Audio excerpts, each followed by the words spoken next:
जो कि पेपर है इलेक्ट्रिकल 4th सेमेस्टर का यूनिट 1 है। तो डीसी जनरेटर का हम लोग सेकेंड टॉपिक जो है कंस्ट्रक्शनल फीचर उसको स्टार्ट कर रहे हैं। तो किसी भी अगर हम लोग मशीन को देखें तो मशीन के अंदर बेसिकली दो इंपॉर्टेंट पार्ट होते हैं, one is starter and another is rotor. Starter part जो होता है मशीन का वो स्टेशनरी पार्ट होता है, ये रोटेट नहीं करता, स्थिर रहेगा, स्टेशनरी रहेगा। And rotor is a rotating part of machine, ये इसी एक्सिस के अराउंड रोटर रोटेट करता है। ये दोनों ही जो है वो फेरोमैग्नेटिक मटेरियल का बनाया जाता है। लाइक जैसे अपने को इलेक्ट्रिसिटी को एक जगह से दूसरी जगह भेजने के लिए कंडक्टर का रिक्वायरमेंट होता है, बिल्कुल उसी तरह से मैग्नेटिक सर्किट के अंदर फ्लक्स को एक जगह से दूसरी जगह भेजने के लिए फेरोमैग्नेटिक मटेरियल का रिक्वायरमेंट होता है। जैसे हमारे पास कंडक्टर बहुत सारे हैं, एल्यूमिनियम भी एक कंडक्टर है, कॉपर भी है, उस तरह से फेरोमैग्नेटिक मटेरियल बहुत सारा है, लाइक CrGO भी है हमारे पास, सॉफ्ट आयरन भी है। लेकिन अगर मशीन की बात करें हम लोग, खासतौर से डीसी मशीन की बात करें तो इसके अंदर सॉफ्ट आयरन टाइप का जो आपका फेरोमैग्नेटिक मटेरियल होता है वो इस्तेमाल होता है, सॉफ्ट आयरन। ठीक है, इकोनॉमिकल होता है, फ्लक्स इसमें आप काफी आसानी से एक जगह से दूसरे मूव कर सकता है, मतलब हिस्टेरेसिस लॉस और एडी करंट लॉस को ये काफी कम करेगा। इसलिए हम लोग आपको सॉफ्ट आयरन का इस्तेमाल करते हैं। अब मशीन, डीसी मशीन की अगर हम बात करें, स्पेशली फॉर डीसी मशीन, अगर कंस्ट्रक्शन का देखें तो डीसी मशीन की अगर हम बात करें तो स्टार्टर पर जो होता है फील्ड वाइंडिंग रहता है और रोटर पर जो होगा वो आर्मेचर वाइंडिंग, आर्मेचर वाइंडिंग। तो फील्ड वाइंडिंग किसको बोलते हैं? तो लास्ट लेक्चर में बताया था, such a winding which provides the required magnetic field to the machine is known as field winding, whereas armature winding is a winding at which the EMF is induced at first into the machine. Armature winding वो winding होगा जिसमें कि सबसे पहले EMF induce होगा, जबकि field winding वो winding होगा जो कि मशीन के अंदर जितना फ्लक्स का रिक्वायरमेंट है उतना फ्लक्स जो है ये फील्ड वाइंडिंग प्रोवाइड करके देता है। अब अगर हम लोग कंस्ट्रक्शन को डिटेल में देखें तो डीसी मशीन के अंदर स्टार्टर होगा,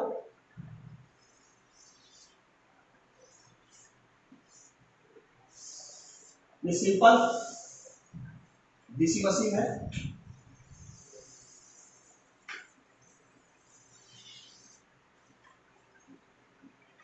दिस इज स्टार्टर, ये स्टार्टर कहलाता है, ये हमारा पार्ट है, ये स्टार्टर है।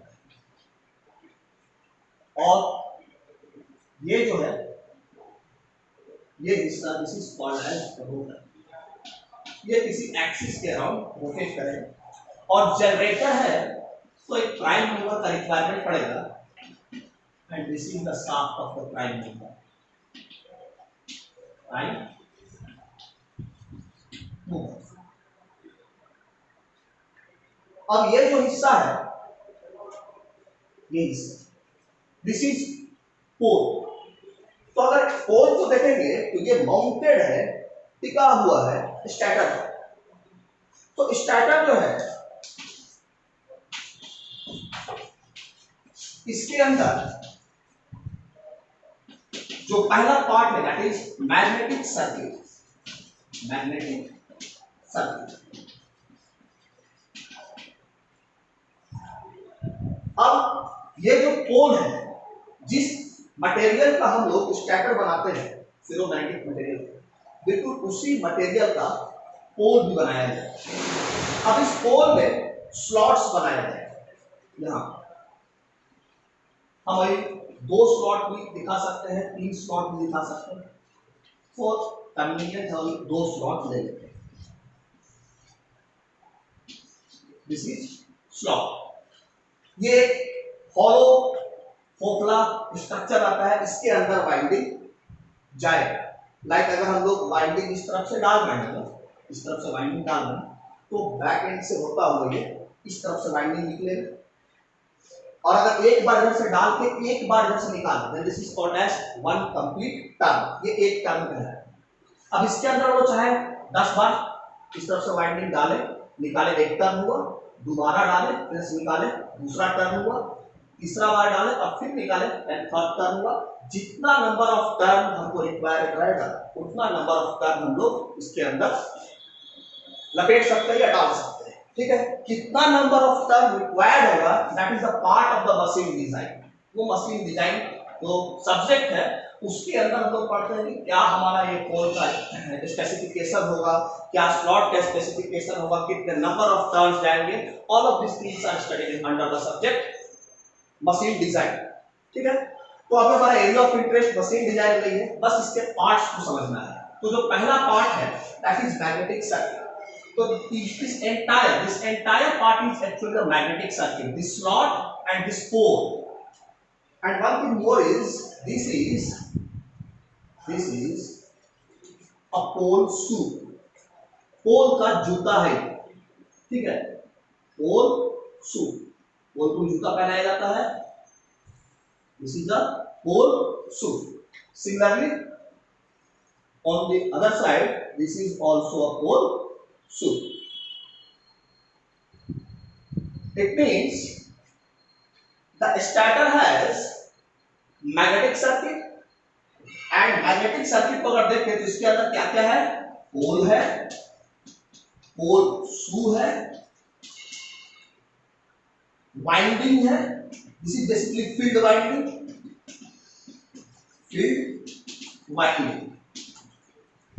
These three components make the magnetic circuit of the stator. ये तीन मिलके मैग्नेटिक सर्किट बनाएगा इसका स्टेटर। अब ये जो स्लॉट यहां पर देख रहे हैं तो इसका हम लोग वाइंडिंग का जो तरीका है लपेटने, ये हम लोग प्रिंसिपल ऑफ डीसी जनरेटर में देखेंगे। अगर हम लोग यहां पर कैसे यहां पर क्रॉस होगा, कैसे यहां डॉट होगा, ये सारा चीज का जो एक्सप्लेनेशन है ये हम लोग किसमें देख चुके हैं, प्रिंसिपल ऑफ डीसी जनरेटर में। कि राइट हैंड लेंगे और हम लोग इसके तरफ इसे क्रॉस की तरफ करेंगे और फोल्ड करेंगे, हमारा थंब नीचे की ओर आएगा, द मैग्नेटिक फील्ड का डायरेक्शन होगा फ्रॉम टॉप टू बॉटम होगा। तो यहां से अगर मैग्नेटिक फील्ड निकल रहा है तो from this part of the machine magnetic field निकल रहा है and enters into the air, that's why this is counted as a north pole of the machine and this is counted as a south pole of the machine. ये कैसे होता है पूरा detail में हम लोग डीसी जनरेटर के principal के अंदर में देखे हैं। फिर जो हमारा यहाँ पर भी जो रोटर होता है इसमें भी नंबर ऑफ स्लॉट्स होंगे और इन नंबर ऑफ स्लॉट्स में जैसे हम लोग फॉर टाइम बीइंग सुविधा के लिए, इजी के लिए हम लोग दो ही स्लॉट लिए हैं, लाइक ए डैश हम लोग ले लिए हैं, तो ए डैश ले रहे हैं, और भी ज्यादा स्लॉट्स हो सकते हैं। तो इनमें से कहां से यहां क्रॉस आएगा, कैसे यहां डॉट बनेगा, जो फ्लेमिंग का राइट हैंड रूल कहां लगेगा, लेफ्ट हैंड रूल कहां लगेगा, और ट्रिक भी बताया है कि फ्लेमिंग का अगर आपको राइट हैंड रूल लगाना है तो जनरेटर के अंदर 2 आर मिलता है और राइट हैंड रूल में 2 बार आर आता है। फ्लेमिंग का राइट हैंड रूल में 2 बार आर आता है, तो कंफ्यूज नहीं होना है। फ्लेमिंग का राइट हैंड रूल जो है वो कहां लगाएंगे, जनरेटर के अंदर लगाएंगे। फिर इसको लगाने में काफी प्रॉब्लम फंसता है, तो उसका भी इजीएस्ट वे जो है फ्लेमिंग का राइट हैंड पाम रूल कर दिए हैं। तो हम लोग राइट हैंड पाम रूल से पूरा का पूरा डिस्क्रिप्शन जो है हम लोग पढ़े हुए हैं, ठीक है। और फ्लेमिंग का लेफ्ट हैंड रूल जो मोटर के अंदर लगाएंगे क्योंकि मोटर में एक आर आ रहा है, ठीक है। तो ट्रिक बताया था, ठीक है। ये सारा चीज जो है प्रिंसिपल ऑफ डीसी जनरेटर के अंदर हम लोग कवर किए हुए, ठीक है। तो अभी हम लोग स्पेसिफिक कंस्ट्रक्शनल फीचर हम लोग को देखना है। तो ये जो स्टेटर था, स्टेटर में this is your field winding, ये है हमारा फील्ड वाइंडिंग। अब ये जो फील्ड वाइंडिंग लिया जाता है, लपेटा जाता है, ठीक है। कहां पर इसका क्रॉस सेक्शन एरिया कम रहेगा, कहां पर इसका क्रॉस सेक्शन एरिया ज्यादा रहेगा, length cross section number of turns जो है कहां पर हम लोग कम लेंगे, कहां पर हम लोग ज्यादा लेंगे। जब इसका टाइप्स हम लोग पढ़ लेंगे तब वहां पर हम डिस्कस करेंगे कि कहां पर इस जो टर्म लपेट रहे हैं आप जो टर्म ले रहे हैं तो क्रॉस सेक्शनल एरिया जो है, जैसे डीसी स्टंट मशीन में क्रॉस सेक्शनल एरिया ज्यादा लेते हैं और डीसी सीरीज मशीन के अंदर जो नंबर ऑफ टर्न्स लपेटेंगे उस नंबर ऑफ टर्न्स का संख्या कम रखेंगे डीसी सीरीज मशीन के अंदर, जबकि डीसी स्टंट मशीन के अंदर नंबर ऑफ टर्न्स ज्यादा रखते हैं। क्यों ऐसा करते हैं ये हम लोग जब इसकी क्लासिफिकेशन को देखेंगे तब लोग वहां डिस्कस करेंगे। तो टाइम बीइंग हमको ये जो स्लॉट है, इस स्लॉट के अंदर हम लोग जो वाइंडिंग लपेटे हैं, this winding basically known as field winding. What is the function of this field winding? To provide the required magnetic field to this DC generator. Okay, this one is your shoe. ये जो है हमारा machine का जूता होता है ये। तो ये जो शू है, शू अगर हम लोग पहना देते हैं किसी डीसी मशीन को तो उसका क्रॉस सेक्शनल एरिया बढ़ जाता है। लाइक अगर विदाउट शू देखें, अगर हम लोग ज्यादा नंबर ऑफ स्लॉट्स यहां बनाए तो मान लेते हैं यहीं तक हमारा रहता, फिर इस जगह तक रहता, इतना ही क्रॉस सेक्शनल एरिया कवर करता। तो हमारा जो स्लॉट आता वो एक यहाँ और एक यहाँ और आ सकता था, तो मान लेते हैं 3 ही स्लॉट कवर करना है। लेकिन जब शू पहना देते हैं तब इसका स्लॉट कवर करने का संख्या बढ़ जाता है, तो 3 से ज्यादा लाइक 5 स्लॉट कवर करना है। तो ऐसा ज्यादा स्लॉट कवर करने से क्या होता है, मशीन के अंदर होता है आर्मेचर रिएक्शन। ठीक है, तो आर्मेचर रिएक्शन का साइड इफेक्ट होता है। ये क्या होता है, जो साइड इफेक्ट क्या है, जो वोल्टेज ये मशीन देता कलेक्ट करते वो वोल्टेज का मैग्नीट्यूड को डाउन कर देता है, क्योंकि फ्लक्स कंसंट्रेशन इस पोल में गड़बड़ा जाता है। उसको अगर ठीक करना है, उस आर्मेचर रिएक्शन के साइड इफेक्ट को अगर ठीक करना है तो फिर पोल शू पहनाते हैं। तो बड़ी function of basically the pole शू का फंक्शन, बेसिक फंक्शन क्या है, it improves the armature reaction side effect. Armature reaction का जो साइड इफेक्ट है इसको यह क्या करता है, इंप्रूव कर देता है। पोल शू भी जो है उसी मटेरियल से बनाएंगे जिस मटेरियल से हमारा मैग्नेटिक सर्किट में पोल बनाया जाएगा, उसी मटेरियल से पोल शू बनाया जाता है। बस इसका क्रॉस सेक्शनल एरिया को थोड़ा इनलार्ज कर देते हैं, that's why this is called as pole shoe. अब इसके अंदर जो है पोल पे अगर देखें तो ये जो पोल है हमारा, ये यहां से जो कंप्लीट स्ट्रक्चर अपने को दिख रहा है, ये वाला, this pole is basically salient pole. इस पोल का नाम क्या है, इस पोल को हम लोग क्या बोलते हैं, this pole is basically salient pole. Salient pole इसको बोलते हैं। और इस सैलिएंट पोल भी जो है जब प्रोजेक्टेड इनवर्ड होता है, कैसा प्रोजेक्टेड होता है, अंदर की ओर धंसा हुआ है, प्रोजेक्टेड इनवर्ड, अंदर की ओर धंसा हुआ है, ये सैलिएंट पोल। देखिए सैलिएंट पोल अपने को और भी मशीन मिलेगा, लाइक सिंक्रोनस मशीन के अंदर भी सैलिएंट पोल देखने को मिलता है। 2 तरह का वहां पोल मिलेगा, सिलेंड्रिकल पोल और सैलिएंट पोल मिलेगा। लेकिन जो एसी मशीन में जो आपको सैलिएंट पोल मिलेगा दैट इज प्रोजेक्टेड आउटवर्ड, वो ऐसा दिखेगा कुछ।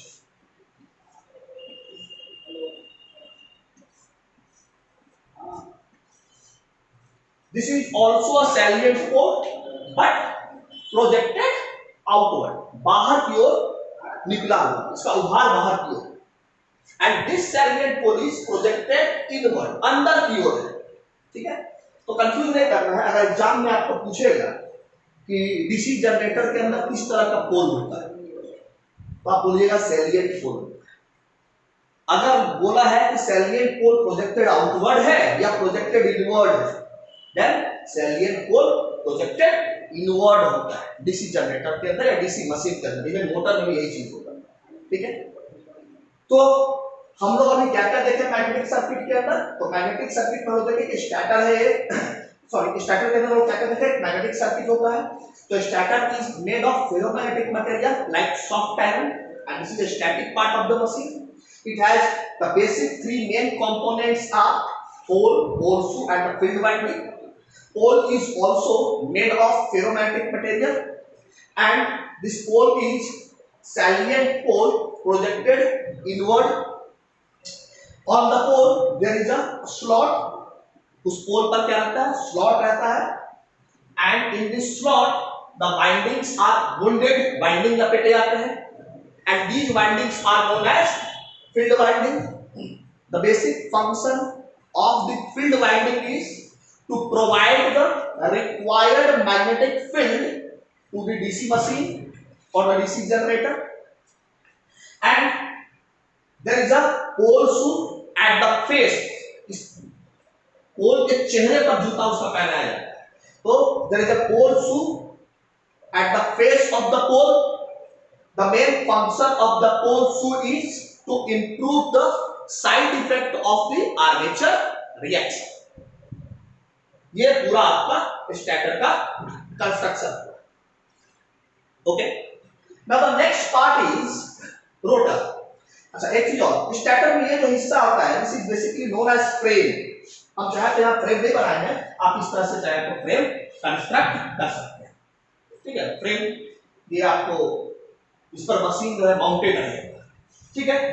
Now the next topic is the next part of this constructional feature of the DC generator is rotor.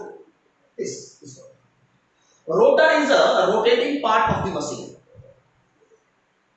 and it is also made of ferromagnetic material like soft iron.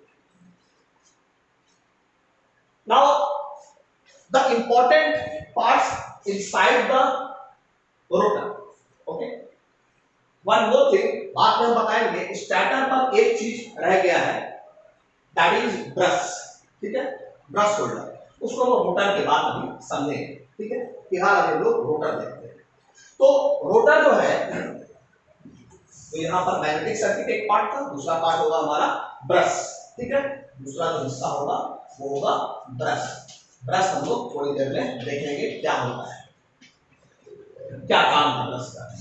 ठीक, तो अगर हम लोग पहले रोटर को देखें तो रोटर जो है वो मशीन का जैसा मालूम है रोटेटिंग पार्ट है, और क्या क्या हिस्सा इसके ऊपर रहता है रोटर. तो रोटर के पास स्लॉट में रहेगा armature winding. Second important thing is commutator.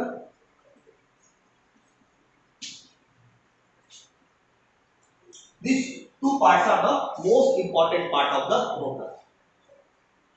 This is basically armature winding. ये जो स्लॉट यहाँ बनाए हैं हम लोग, इस स्लॉट इज बेसिकली स्लॉट के अंदर जब हम वाइंडिंग लपेटेंगे, इधर से तार हम लोग डालें और इधर से हम लोग कंडक्टर को निकाल रहे हैं. फिर this is armature winding. A dash is armature winding. कहाँ पर से कैसे इसमें हम बताए हैं क्रॉस डॉट को कैसे लेना है.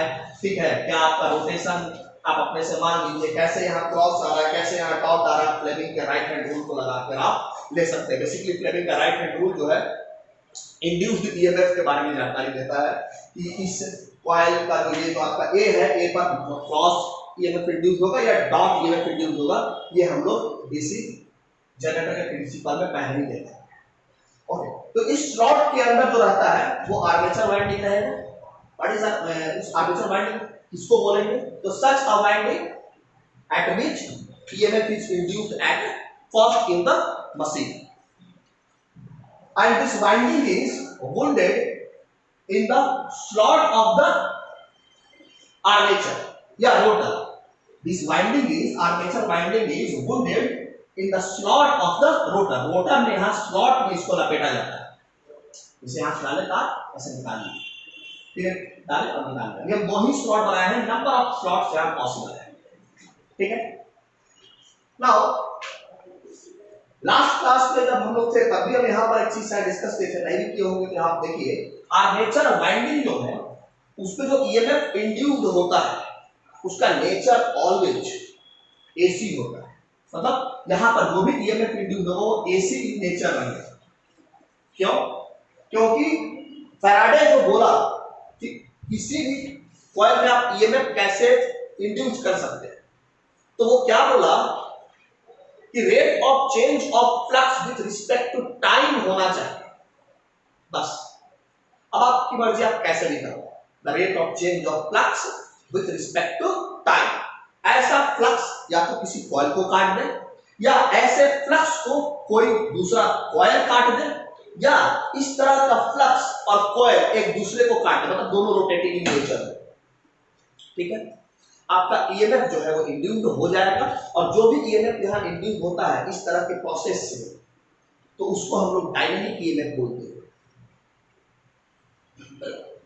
स्टैटिक ईएमएफ भी होगा, ट्रांसफार्मर के अंदर हम लोग देखेंगे स्टैटिक ईएमएफ, वहां पर आपको जो कोई भी रोटेटिंग पार्ट नहीं रहेगा, फ्लक्स इटसेल्फ जो है वो टाइम के साथ वेरी करेगा और सेकेंडरी में कॉइल को जाके कट करेगा और ईएमएफ इंड्यूस हो जाएगा। तो सारा स्टोरी हम लोग ट्रांसफार्मर के प्रिंसिपल के अंदर में कवर करेंगे। तो फिलहाल जो है यहां पर हमको ये मालूम है कि जो आर्मेचर वाइंडिंग है इसमें जो ईएमएफ इंड्यूस हो रहा है वो ईएमएफ एसी इन नेचर है, और नाम है इसका डीसी जनरेटर, मतलब आउटपुट मिलेगा डीसी। और ये हिस्सा क्या है, रोटेटिंग है, गोल गोल घूम रहा है इसी एक्सिस के अराउंड। कौन घुमा रहा है इसको, तो ये प्राइम मूवर घुमा रहा है। ये भी डिस्कस किए हैं कि प्राइम मूवर अलग अलग केस पर अलग अलग हो सकता है। लाइक अगर हमारा हाइड्रो पावर प्लांट है तो यहाँ पर हम लोग एक टरबाइन कनेक्ट कर देंगे, उसके ऊपर पानी गिराएंगे हम लोग हाइट से जाकर, ठीक है, पेरिस्टॉक के थ्रू एक प्रॉपर प्रेशर को मेंटेन करेंगे नोजल के थ्रू, और फिर वो क्या करेगा, टरबाइन घूमेगा तो ये मेरा उसके थ्रू एक शाफ्ट के थ्रू ये रोटर कनेक्ट है तो रोटर भी घूमेगा। अगर थर्मल पावर प्लांट है हमारे पास तो हम लोग किसी बड़े से बॉयलर के अंदर पानी को गर्म करेंगे, ठीक है, गर्म करने के लिए अगर कोयला इस्तेमाल कर रहे हैं तो थर्मल पावर प्लांट हो जाएगा। पानी गर्म करने के लिए अगर हम लोग न्यूक्लियर यानी यूरेनियम का इस्तेमाल कर रहे हैं तो न्यूक्लियर पावर प्लांट हो जाएगा। धरती की, अर्थ का गर्मीकारी, अर्थ के अंदर जो मैग्मा है, मॉल्टेड मैग्मा, अगर उसका यूज कर रहे हैं तो जियोथर्मल एनर्जी हो जाएगा, ठीक है। पानी गर्म करेंगे, स्टीम बनाएंगे और यहाँ स्टीम टरबाइन पे डाल देंगे, वो घूमेगा तो ये शाफ्ट की कनेक्टेड है तो रोटर मेरा यहाँ घूमने लगेगा। अगर विंड मिल है तो प्राइम मूवर विंड मिल हो सकता है, बड़े बड़े ब्लेड यहाँ लगा देंगे और जब विंड उससे टकराएगा तो वो जो ब्लेड होगा वो घूमेगा, उसके थ्रू ये शाफ्ट कनेक्टेड है तो रोटर मेरा घूमेगा तो विंड मिल हो जाएगा। तो different kind of prime mover हो सकता है, बाकी ये मशीन जो है यहाँ पर सेम है, कुछ भी वहां पर प्राइम मूवर के तौर पे लगा सकते हैं। तो जब ऐसा यह रोटेटिंग हिस्सा है और इसमें जब ये घूमेगा और यहाँ के फ्लक्स को कट करेगा और ईएमएफ जब यहाँ इंड्यूस हो जाएगा तो इस रोटेटिंग पार्ट से ईएमएफ बाहर निकाले कैसे, कैसे यहां से हम लोग ईएमएफ को बाहर निकाले। या दो चैलेंज है, ईएमएफ को बाहर कैसे निकाले, दूसरा कि मशीन डीसी जनरेटर है, प्रोडक्शन एसी में हो रहा है तो बाहर डीसी मिलेगा, कैसे वो मिलता है। तो पहले हम लोग देखते हैं कि ये एसी जो है वो बाहर जब आता है तो डीसी कैसे होता है। तो ये जो आर्मेचर जो वाइंडिंग है इसका कनेक्शन जाता है कम्यूटेटर के पास, दिस इज बेसिकली कम्यूटेटर, ये कम्यूटेटर, ठीक है। जो कम्यूटेटर है ये एक तरह का रेक्टिफायर सर्किट है, समझ लो, हार्ड ड्रॉन कॉपर का बना हुआ है, ठोस कॉपर का बना हुआ रहता है। This commutator is basically made of hard drawn copper. ये हार्ड ड्रॉन कॉपर का है, क्यों बनाते हैं थोड़ी देर में समझेंगे, हार्ड ड्रॉन कॉपर का क्यों बनाते हैं। लेकिन ये मान लो कि ये हार्ड ड्रॉन कॉपर का रहता है और इसके अंदर नंबर ऑफ सेगमेंट्स रहेंगे, बहुत सारा सेगमेंट रहेंगे, ठीक है, नंबर ऑफ सेगमेंट्स रहेंगे और इन्हीं सेगमेंट्स में इन आर्मेचर कंडक्टर्स का कनेक्शन दिया हुआ है। अब इन सेगमेंट्स में आर्मेचर कंडक्टर का कनेक्शन किस तरह से दे रहे हैं इसके आधार पर फिर आर्मेचर वाइंडिंग कई टाइप की हो जाएगी, लाइक लैप वाइंडिंग हो जाएगा, वेव वाइंडिंग हो जाएगा। लैप वाइंडिंग जिसमें पैरेलल पाथ एक बनेगा, उतना ही बनेगा जितना नंबर ऑफ पोल रहेगा। वेव वाइंडिंग में ऑलवेज पैरेलल पाथ दो बनेगा। फिर लैप वाइंडिंग भी कई तरह का होगा, रेट्रोग्रेसिव होगा, प्रोग्रेसिव होगा, फिर लेयर के हिसाब से होगा, ठीक है। तो इसमें बहुत सारा वैरायटी है, टाइप में हम लोग कवर करेंगे आर्मेचर वाइंडिंग के अंदर में। इसका स्पेशल से हम एक अलग से क्लास लेंगे, आर्मेचर वाइंडिंग है उसमें। तो कहने का मेरा मतलब क्या है कि इसका इसके साथ यानी आर्मेचर वाइंडिंग का कम्यूटेटर सेगमेंट के साथ किस तरह से कनेक्शन है, ठीक है, उसके आधार पर आर्मेचर वाइंडिंग भी डिफाइन हो सकता है। आर्मेचर वाइंडिंग का इटसेल्फ एक दूसरे के साथ कैसा कनेक्शन है, ठीक है। तो कहने का सिंपल सोबर सा मतलब यह है कि आर्मेचर वाइंडिंग से कनेक्शन निकलेगा और कहां जाएगा, कम्यूटेटर सेगमेंट के पास जाएगा। और जब कम्यूटेटर सेगमेंट से पावर बाहर आता है तो कम्यूटेटर उस पावर को मतलब उस क्वांटिटी को जो एसी है आर्मेचर का उसको डीसी में कन्वर्ट करते हैं। मतलब वो बेसिकली डायरेक्टली आर्मेचर वाइंडिंग से पावर एक्सट्रैक्ट नहीं करते, बाहर नहीं निकालते। आर्मेचर वाइंडिंग से कहां जाएगा, कम्यूटेटर पे, और हम लोग जो बाहर निकालेंगे वो कहां से निकालेंगे, कम्यूटेटर से बाहर निकालेंगे। अब जो कम्यूटेटर से हम लोग बाहर निकालते हैं, हम बताए थे कि स्टेटर में एक चीज छोड़ दे रहे हैं, बाद में समझाएंगे, दैट इज ब्रश। तो ब्रश कहां लगा रहता है, तो ब्रश इसी स्टेटर पे फिक्स रहेगा। मान लेते हैं सिर्फ बाहर है, ठीक है, ये हमारा एक ब्रश है, यहां पर क्या रहेगा, एक ब्रश होल्डर रहेगा, ठीक है, ये this is a brush holder, ठीक है। और इस पे स्प्रिंग के थ्रू, हमारा स्प्रिंग के थ्रू इस तरह से, इसी ब्रश होल्डर, ये फिक्स है इस पर, इस स्टेटर पे, this is brush holder, brush holder. जैसे हमारे घरों में बल्ब को टांगने के लिए, माउंटेड करने के लिए बल्ब का होल्डर होता है, बिल्कुल उस तरह से डीसी जनरेटर के अंदर इस कार्बन ब्रश को फिक्स करने के लिए ब्रश होल्डर रहता है। और जैसे हमारे घरों में जो बल्ब का होल्डर था, उसमें बल्ब और होल्डर के बीच में एक स्प्रिंग रहता है, बिल्कुल उसी तरह का स्प्रिंग यहाँ पर भी ब्रश होल्डर और ब्रश के बीच में रहेगा। इसकी जो स्प्रिंग, ये दोनों तरफ ऐसा रख सकते हैं, ठीक है, इधर ही बना सकते हैं, दो बनाया है, ठीक है।